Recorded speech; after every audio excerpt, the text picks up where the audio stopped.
Hi, Telugu స్వాగతం.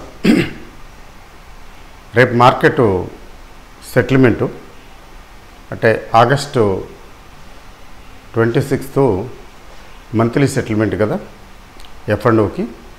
So దాని impact ఖచ్చితంగా రేపు ఉంటుంది. ఈరోజు కూడా కొద్దిగా ఉంది కానీ బట్ మార్కెట్ కొంచెం పాజిటివ్గా వెళ్ళినా ఫైనల్గా ఏంటంటే ఫ్లాట్గా క్లోజ్ అయిపోయింది.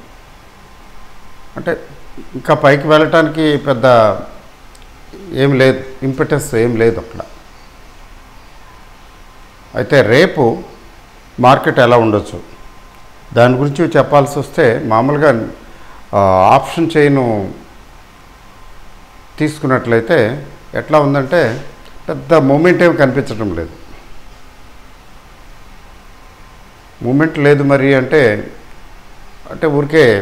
కానీ మంత్లీ సెటిల్మెంటు రోజు మూమెంట్ లేకుండా ఉంటుందా అంటే అది జరిగే పని కాదు. వాలటాలిటీ ఇండెక్స్ ఈరోజు కొంచెం 2% పెరిగింది. మార్కెట్ తగ్గలేదు కానీ వాలటాలిటీ ఇండెక్స్ మాత్రం కొంచెం పెరిగింది. అంటే it's indicating further volatility tomorrow. కొంచెం వాలటాలిటీ ఉండొచ్చు రేపు, ఈ రోజు కంటే ఎక్కువ ఉండొచ్చు. ఈరోజు ఏముందండి, వన్ సైడెడ్ ఒక 50 పాయింట్ల దాకా వెళ్ళింది మ్యాక్సిమం పైకి. ఒక 50 పాయింట్ల దాకా పైకి వెళ్ళిన తర్వాత మళ్ళీ కొట్టేశారు, తగ్గలేదు పెద్దగా. దగ్గర ఫ్లాట్, అంటే ఒక నో గెయిన్ నో లాస్ లాగా ఉంది. అయితే బ్రాడ్ మార్కెట్ ఎలా ఉంది?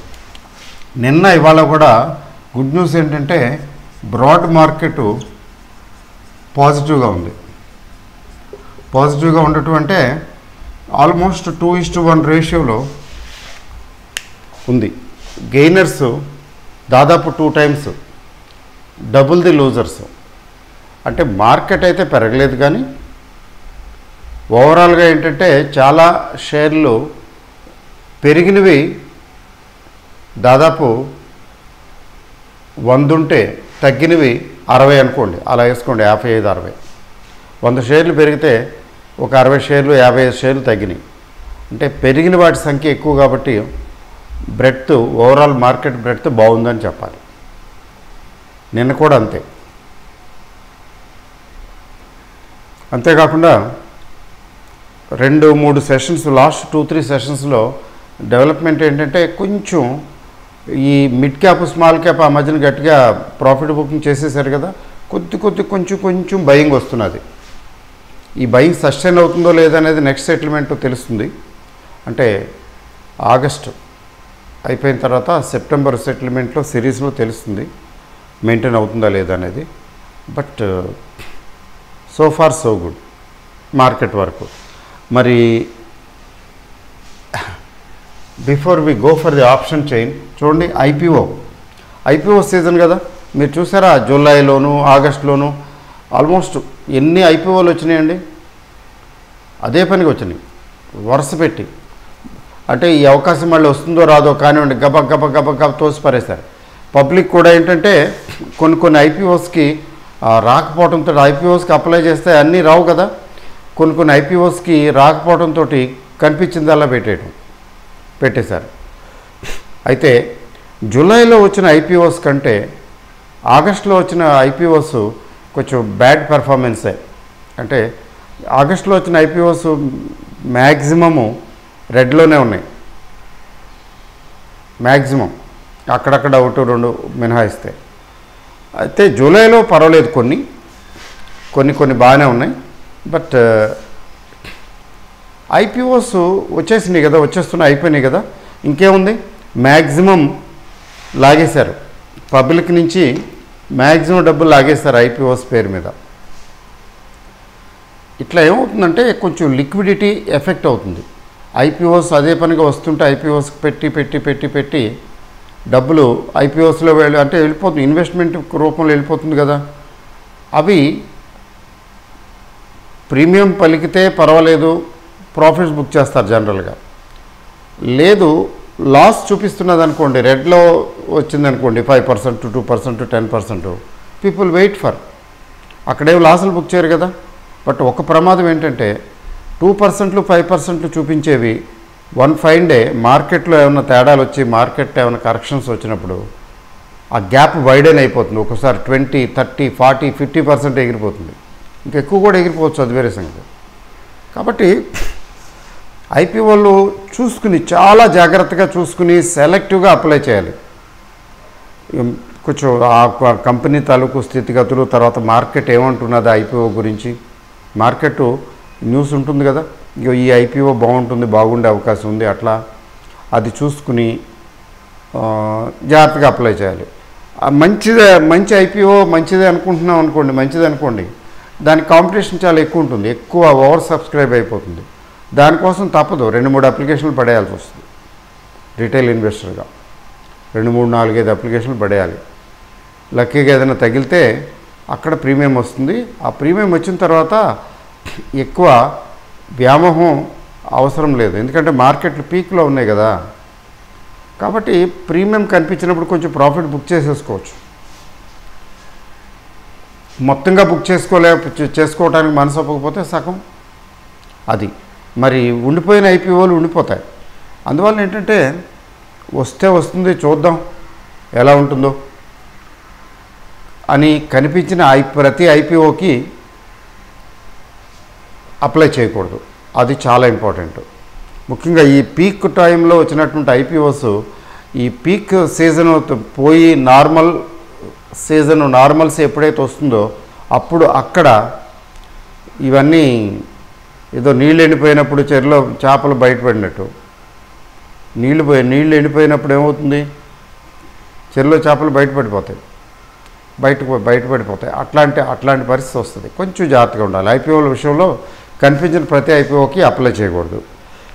తర్వాత ఇంకోటి ఏంటంటే, ఇంతకుముందు చాలాసార్లు చెప్పుంటాను నేను, ఏ ఐపీఓలో కూడా పెద్ద అమౌంట్లు పెట్టకూడదు. పెద్ద అమౌంట్లు పెడితే అది అలాట్ అయిపోయి 30%, 40%, 50% లాస్కి వెళ్ళిపోయింది అనుకోండి, అది మనం రిసీవ్ చేసుకోలేము. ₹1,00,000 పెట్టామనుకోండి, ఏ 30% పోయిందనుకోండి, ఈ రోజున కొంచెం ఇబ్బందిగా ఉంటుంది, చాలా ఇబ్బందిగా ఉంటుంది. అందుకని అంటే మన కెపాసిటీని బట్టి మన దగ్గర మన వర్త్ 10 లక్షలు అయితే ఒక 30-40 వేలు పెట్టవచ్చు అనుకోండి, 50 వేలు అట్లా ఏదోటి ఎలాగైనా చేసి, లేకపోతే అప్పు చేసో, లేకపోతే చేబదులు తీసుకునో, లేకపోతే నా దగ్గర ఉన్న డబ్బులు అన్నీ నా దగ్గర 50 వేలు ఉన్నాయి, 50 వేలు పెట్టేస్తాను, అటో ఇటో తేల్చుకుంటాను అనే ఆ టైప్ వెళ్ళకండి. ఐపీఓలు చూడటమే, టెస్ట్ చేసుకోవటమే, అదృష్టాన్ని పరీక్షించుకోవటం, అప్లై చేయటం, వస్తే ప్రాఫిట్, లాటరీ. వారన్ బఫే గారు చెప్తారు కదా, ఐపీఓ అనేది లాటరీ, వచ్చింది అటో ఇటో అయిపోతుంది, దాని గురించి మనం ఏం చెప్పలేమని. అంతే, రన్నింగ్ బిజినెస్ నడుస్తుంది, చేస్తున్నది, దట్స్ అ డిఫరెంట్ స్టోరీ. అదండి విషయం. So market broad based market బాగానే ఉంది. తర్వాత మెటల్స్ రికవర్ అయ్యాయి, కొద్దిగా పర్వాలేదు. ఫార్మా ఏమీ రికవర్ అవటం లేదు, ఎక్స్పెక్టెడ్. బట్ అది మార్కెట్లు పడిపోయే స్టేజ్లో, మార్కెట్లు పడిపోతుంటే అప్పుడు వస్తారేమో ఫార్మా బయింగ్కి. ఫార్మాలో బయింగ్ రావటం లేదు, పర్వాలేదు. వెయిట్ అండ్ వాచ్, హోల్డ్ చేయొచ్చు pharma stocks, nothing to worry. తర్వాత మన థర్డ్ వేవ్, ఇదిగో థర్డ్ వేవ్ అన్నారు కదా, ప్రస్తుతానికైతే థర్డ్ వేవ్ నాకు ఎక్కడా కనిపించటం లేదు. బట్ సడన్గా వచ్చేస్తుందా అంటే ఎప్పుడు వస్తుంది, అసలు వస్తుందా రాదా, వస్తే దాని ఇంపాక్ట్ ఎలా ఉంటుంది, మనం ఏం అంచనాలు వేయలేం. కానీ నాకైతే థర్డ్ వేవ్ అంత ప్రభావం చూపించేదిగా ఉంటుందని నేను అనుకోవట్లేదు. చూపించాల్సిన ప్రభావం ఏదో సెకండ్ వేవ్ చూపించేసింది, చాలామందిని పట్టుకెళ్ళిపోయింది, చాలా నష్టాన్ని తెచ్చిపెట్టింది. స్టాక్ మార్కెట్లో అయితే తగ్గలేదు, కానీ నిజంగా it gave a lot of trouble, big trouble to the whole of the nation, really very big trouble. First wave కంటే కూడా second wave prove to be more dangerous. What can we do, we are a part of this nature అంటారు కదా. రాజ్ కపూర్ గారి పాట ఉంది కదా, జీనాయ మర్నాయ ఇస్కే శివా జానా కహా అని, అట్లానే అంతే. తర్వాత మార్కెట్కి సంబంధించి గవర్నమెంటు, ఆర్బీఐ రెండు కూడా కుస్తీలు పడుతున్నాయి. They are doing their best to improve the economic growth కోసం చేస్తున్నారు. అది జరుగుతూనే ఉంది. నిర్మలా సీతారామన్ గారు కూడా మేడం గారు చాలా she is also working out. మార్కెట్లు నిలబట్టడానికి అదొక రీజను. మరి ఎఫ్ఐఐస్ మాత్రం they are not very much convinced ఇవి పీక్ లెవెల్స్ అనుకుంటున్నారో లేకపోతే ఇంతకన్నా ఏముంటుందిలే అనుకుంటున్నారో whatever with the reason FIIs మాత్రం కొంచెం కాన్స్టెంట్గా అమ్ముతూనే ఉన్నారు. That is the thing. But the whole thing is being observed by DIIs and others. అందువల్ల మార్కెట్లు పడటం లేదు. పడవనేమి కాదు మార్కెట్లు, అయితే మన జాగ్రత్తలో మనం ఉంటాం. Market we are in bull market and bull market is still going on, అంతే. దీని గురించి ఇంతకంటే చెప్పడానికి లేదు. బేర్ మార్కెట్ వస్తే అప్పుడు చూడాలి, బేర్ మార్కెట్లోకి ఎంటర్ అవుతామా అది చూడాలి. అంత మరీ సడన్గా చెప్పపెట్టకుండా ఏమి రాదు. అలాంటిది ఏదో అయిపోయింది, చెప్పపెట్టకుండా వచ్చి ఏదేదో చేసేసే పరిస్థితి కరోనా టైంలో అయిపోయింది. అంతకుమించి అట్లా ఎక్స్పెక్ట్ చేయడానికి లేదు ఇంకా, దట్ ఈజ్ ఓవర్. అట్లాంటివి ఇప్పుడు కరోనా టైంలో మార్కెట్ పడిపోయింది కదా, అట్లాంటి సిచ్యువేషన్స్ 10-15 సంవత్సరాలకు ఒకసారి జరుగుతుంది. ఇది అయిపోయింది. Next phase, next 10 years 15 years range అనేది ఎవరుంటారో, ఎంతమంది మిగులుతామో ఎంతమంది ఉండమో తెలియదు కూడా. అప్పుడు నెక్స్ట్ వేవ్కి యంగ్ పీపుల్ పర్వాలేదులేండి ఉంటారు, బట్ ఓల్డ్ పీపుల్ విషయంలో చెప్పలేం కదా. బట్ దాని నుంచి రికవరీ మొదలైంది. ఆల్రెడీ రికవరీ వచ్చేస్తూ రికవరీ పాత్రలోనే ఉన్నాం. అంటే ఫాలోడ్ బై బుల్ మార్కెట్. అది వి షేప్ రికవరీ కాబట్టి కన్సిస్టెంట్గా పైకి వచ్చాం. 16,700 అంటే చూడటానికి చాలా ఇదిగా ఉంది, more than double. So people made money. Last 1 yearలో స్టాక్ మార్కెట్లో ఇన్వెస్ట్ చేసిన వాళ్ళకి డబ్బులు వస్తున్నాయి. Some people may have made big money, some people may have made small money, but growth is there, recovery is there. అది corona వచ్చినప్పటికి కూడా stock market మాత్రం ఎఫెక్ట్ అవ్వలేదు. That is the good news. ముఖ్యంగా మిడ్ క్యాప్, స్మాల్ క్యాప్స్ బాగా recover అయ్యాయి. దానివల్ల small ఇన్వెస్టర్కి కొంచెం ఊరట కలిగింది. బట్ జాగ్రత్తగా ఉండాలి, కొంచెం ప్రాఫిట్స్ బుక్ చేసుకోవాలి కదా. ఎంత ఇదైనా అని చెప్పి అంటే కొన్ని షేర్లు చూడండి. అది అరబిందో ఫార్మా లాంటిది 1150 దగ్గర పరిగెత్తింది. 1150. నాట్కో ఫార్మా అయినా పర్వాలేదు అనుకోండి. అరబిందో ఫార్మా చూడండి, పరిగెత్తి 1100 చిల్లరకి వెళ్ళిందల్లా 600 చిల్లరకి వచ్చేసింది. 30-40% correction. It's not a small thing, it's not a joke. మరి నేను అమ్మను ఉంచుకుంటాను అనుకునే వాళ్ళు కొద్దిగా ఇబ్బంది పడి ఉండాలి. ఏం పర్వాలేదు, లాంగ్ రన్లో బాగానే ఉంటుంది. బట్ ఏంటంటే లైటన్ చేసుకుని ఉంటే, అంటే కొంచెం తగ్గించుకుని ఉంటే, ఆ టైంలో పీక్ టైంలో కొంచెం అమ్మి తగ్గించుకుని ఉంటే మళ్ళీ తగ్గినప్పుడు మళ్ళీ తిరిగి కొనుక్కోవచ్చు, లేదా యావరేజ్ చేసుకోవచ్చు. అట్లా అనమాట. కొంచెం యావరేజింగ్ ప్రిన్సిపల్ అప్లై చేస్తే ఏమవుతుందంటే లైట్గా పెట్టుకుని, అంటే ప్రాఫిట్స్ బుక్ చేసుకున్న తర్వాత లైట్ అవుతుంది కదా, కొంచెం పార్షియల్గా ప్రాఫిట్ బుక్ చేసుకున్న తర్వాత లైట్ అవుతుంది, క్వాంటిటీతో తగ్గుతుంది. ఆ తర్వాత కరెక్షన్ వచ్చినప్పుడు ఒకసారి యాడ్ చేయటమే.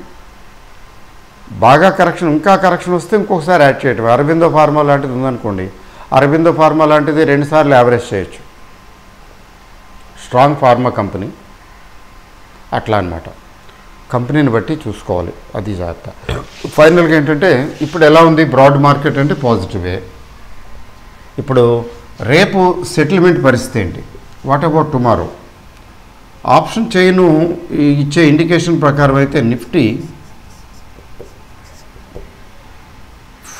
మీకు 16,500 16,700 రేంజే చూపిస్తున్నది. అంతకన్నా ఎక్కువ లేదు. అంతకన్నా ఎక్కువ 700 దాటినా 500 కంటే దిగువకు వచ్చినా దాన్ని ఎక్సెప్షన్గా భావించాలి. మనం జనరల్ సిచ్యువేషన్ డిస్కస్ చేస్తాం, ఇక్కడ చేయగలుగుతాం. Exceptions we don't know. So ఏదో ఎక్సెప్షనల్ సిచ్యువేషన్ అయితే తప్ప ఇక్కడే ఉంటుంది ఈ మార్కెట్ అనేది ఇండికేషన్ ఇస్తున్నది అక్కడ. అంటే 16,500 16,700 అంటే సమ్వేర్ అరౌండ్ 16,600 రేంజ్లో కొంచెం ఎక్కువ ఫల్క్రమ్, ఎక్కువ మూమెంటు 16,600 రేంజ్లో ఎక్కువ ఉండొచ్చు. బట్ రేపు కొంచెం వన్ సైడెడ్ ఒక పర్టికులర్ సింగిల్ డైరెక్షన్ తీసుకోవచ్చేమో అని అనిపిస్తున్నది. ఎఫ్ఐఎస్ ఈరోజు కొన్నారో అమ్మారో అది నేను చెక్ చేయలేదు, not available right now. But single డైరెక్షన్కి వెళ్తే మాత్రం ఏముంది, 16,500కి సునాయాసంగా వచ్చేస్తుంది చెప్పా పెట్టకుండా, ఈజీగా. చెప్పను కూడా చెప్పను. That possibility is there, we have to see. Okay అండి. అయితే బ్యాంక్ నిఫ్టీ కొంచెం ఎక్కువ ఇదిగా కనబడుతున్నది. బ్యాంక్ నిఫ్టీ తీసుకున్నట్లయితే 35,000 దగ్గర నుంచి 36,000 వరకు ఉంది రేంజ్. మరి ఎక్కడికి వెళ్ళి అవుతుందంటే 35,500 దగ్గర ఎక్కువ మ్యాక్సిమం పెయిన్ ఉండొచ్చు ఈ రేంజ్లో. అక్కడిని అటు ఇటు మధ్యలో ఉంది కదా, ఇది చెక్ చేయాలి. ఇప్పుడు వన్ సింగిల్ డైరెక్షన్ తీసుకుని కిందకో పైకో వెళుతుందా, దట్ ఈజ్ వన్ క్వశ్చన్.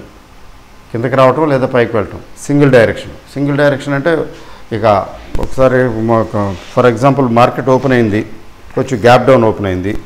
ఆ గ్యాప్ డౌన్ ఓపెన్ అయిన తర్వాత అలా మెల్లిమెల్లి కొద్ది కిందకే వెళుతున్నది.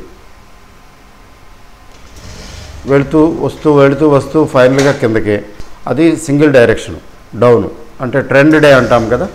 అలాగే మార్కెట్ పాజిటివ్గానో నెగిటివ్గానో స్లైట్గా ఓపెన్ అయిన తర్వాత గ్రాడ్యువల్గా పైకి వెళ్ళిపోవటం, మధ్యలో చిన్న కరెక్షన్ వచ్చినా మళ్ళీ రికవర్ అయ్యి పైకి వెళ్ళిపోవటం, అట్లా వన్ డైరెక్షన్, అది ట్రెండ్ డే అంటాం. అట్లా రేపు ట్రెండ్ డే అవుతుందా లేకపోతే రేంజ్ బౌండ్ అయిపోతుందా అది చెప్పడం కష్టం, కానీ నాకైతే కొంచెం అనుమానంగా ఉంది. 16,600 దాటనివ్వరేమో అని అనిపిస్తున్నది. మరి ఏమనుకుంటున్నారో వాళ్ళు మనకు తెలియదులేండి. ఇప్పుడు ఊరికే గెస్ చేయటమే, వద్దు, బెటర్ నాట్ టు గెస్. ఇంతే, దీన్ని నమ్ముకోవటమే తప్ప మనం గెస్ చేయొద్దు. మనం గెస్ చేస్తే ఏమవుతుందంటే దాని ప్రకారం ఒక స్టాండ్ తీసుకుని దాని ప్రకారం ట్రేడ్ చేస్తాం. ఏమవుతుందో నాకు తెలియదు అనుకుని ట్రేడింగ్ చేస్తే అది ఎటు వెళ్తే అటు వెళ్తాం మనం. అలా కాకుండా ఇది తగ్గుతుంది అని పట్టు కూర్చుంటే అది ఎంతకి తగ్గకపోతే డిసప్పాయింట్మెంట్, పెరుగుతుంది అని పట్టు కూర్చుంటే అది పెరగకపోతే కూడా డిసప్పాయింట్మెంట్. అందుకని బెటర్ నాట్ టు ట్రేడర్స్ అలవాటు చేసుకోవాల్సింది ఏంటంటే మెయిన్గా ఒక స్టాండ్ తీసుకోవటం. రేపు మార్కెట్ పెరుగుతుంది, లేదు రేపు మార్కెట్ తగ్గుతుంది, లేదా మార్కెట్ ఓ డైరెక్షన్లో వెళ్తుంది, లేదా రేంజ్ బౌండ్గా ఉంటుంది అనేది నిర్ధారించుకుని డిసైడ్ చేసుకుని కూర్చోవటం. తీరా అది మనం అనుకున్న విధంగా కాకపోయేటప్పటికి మనం వేసిన ట్రేడ్ అటు ఇటు. ఎందుకంటే మనం ఇది ఉంటుంది కదా, మెంటల్ ప్రిఫరెన్స్ ఉంటుంది కదా, ఆ ప్రిఫరెన్స్ ప్రకారం మనం తగ్గుతుంది అనుకోండి, పెరుగుతుందనే అజంప్షన్లో ఉన్నాం. తగ్గుతుంది అనుకోండి, రికవర్ అవుతుందేమో అనే ఆలోచనలో ఉంటాం. ఎందుకని ఆల్రెడీ మనం మైండ్లో ఫిక్స్ చేసుకున్నాం కదా పెరుగుతుందని. ఆ తీరా పెరక్క ఇంకా కిందకి వెళ్ళి కొట్టుపారేస్తుంది, డిసప్పాయింట్ చేస్తుంది. అప్పుడు అయ్యో. అందుకని బెటర్ ట్రేడర్స్ ఏంటంటే what they need to think is రోబోలాగా పెరుగుతుందో తగ్గుతుందో అనవసరం, పెరుగుతుందో తగ్గుతుందో చూసి దాని ప్రకారం ట్రేడ్ చేయటమే. అట్లా ఉండాలి, అట్లా ఉంటే బాగుంటుంది. ఓకే అండి. So that is the story. Let us see tomorrow. All the best అండి. Good night.